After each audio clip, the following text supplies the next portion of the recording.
Assalamualaikum warahmatullahi wabarakatuh.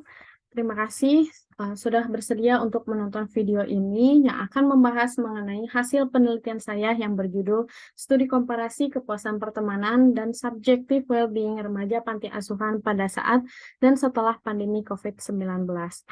Perkenalkan, nama saya Alika Sania Fauziah dengan NPM 105001972 dan dosen pembimbing Dr. Isana Sabriani Boruwalogo, MSI Psikolog.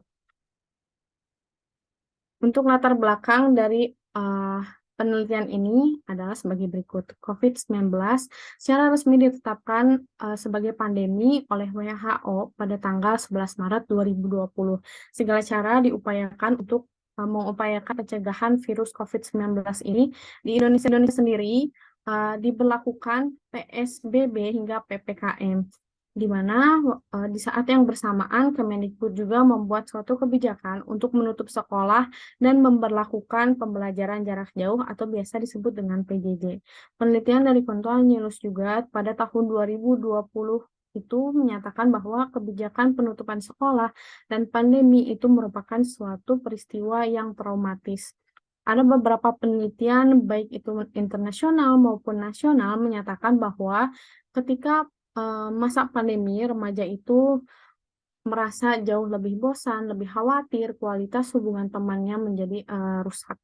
Karena mereka merasa bahwa tidak puas dengan hubungan pertemanannya, yang dikarenakan memang terbatasnya akses untuk melakukan aktivitas fisik dan terbatasnya untuk berinteraksi dengan teman-teman sebayanya. Penelitian yang dilaksanakan di panti asuhan pun menyatakan hal yang serupa, bahwa memang remaja panti asuhan itu jauh lebih bosan, jauh lebih khawatir, dan lain sebagainya. Berinteraksi dengan teman merupakan salah satu domain yang penting bagi subjective well-being seseorang. Untuk sekarang PPKM sudah resmi dicabut dan juga PJJ sudah tidak ada dan direkomendasikan untuk melakukan pembelajaran 100% dilaksanakan secara tatap muka. Maka peneliti melihat bahwa penelitian di Indonesia yang membahas mengenai relasi pertemanan dan subjective well-being remaja panti asuhan setelah pandemi COVID-19 ini masih sangatlah terbatas. Maka peneliti tertarik untuk melihat apakah memang kepuasan pertemanan dan subjective well-being dari remaja panti asuhan ini terdapat perbedaan atau tidak. Penelitian ini termasuk dari penelitian longitudinal. Maka tujuan penelitian ini adalah untuk melihat perbandingan antara kepuasan pertemanan dan subjective well-being remaja panti asuhan pada saat dan setelah pandemi COVID-19. Untuk tinjauan teoritiknya, di sini untuk kepuasan pertemanan menggunakan dari Children's World dan juga subjective well-being menggunakan teori homeostatis dari Cummings. Untuk kerangka penelitian dan hipotesis penelitian dihasilkan sebagai berikut. Untuk metode penelitiannya menggunakan metode komparasi dengan pendekatan kuantitatif.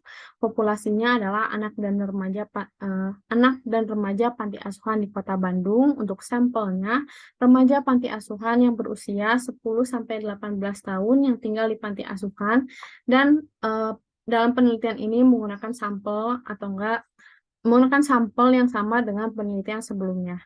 Untuk teknik samplingnya menggunakan cluster random sampling. Untuk analisis datanya dilakukan pembersihan data, yaitu depurasi dan imputation. Yang kedua itu konversi skala SWB, mengubah skala menjadi skala 100. Yang ketiga itu melakukan analisis statistik deskriptif. Yang keempat melakukan compare mean pair sample t-test, dan yang kelima melakukan analisis compare means. Untuk hasil dan pembahasannya, di sini responden penelitian itu berjumlah 74 dari hasil pembersihan data, dengan rata-rata usia 15 tahun.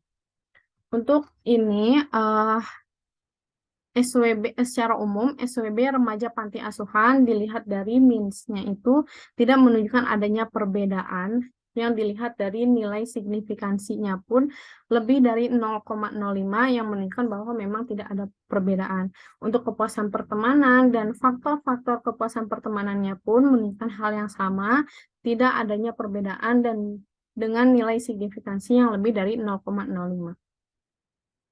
Untuk compare means-nya di sini SWB remaja panti asuhan yang berusia lebih tua, skor SWB-nya jauh lebih rendah daripada remaja yang lebih muda, dikarenakan memang yang lebih tua itu bertambahnya tugas perkembangan dan itu merupakan hal yang normal terjadi. Dan ini pun menunjukkan hasil bahwa laki-laki jauh lebih well-being daripada perempuan. Untuk simpulan dan saran, SWB remaja panti asuhan tidak menunjukkan adanya perbedaan pada saat dan setelah pandemi COVID-19. Untuk set point individunya itu, menurut Qmins itu berada di rata-rata 75, maka ketika hasil penelitian ini didapatkan, maka dapat dikatakan bahwa SWB remaja panti asuhan ini berada di bawah rata-rata. Untuk kepuasan pertemanannya pun tidak menunjukkan adanya perbedaan. Untuk saran praktis dan teoritis adalah sebagai berikut. Terima kasih atas perhatiannya. Sekian presentasi dari saya. Saya tutup. Wassalamualaikum warahmatullahi wabarakatuh.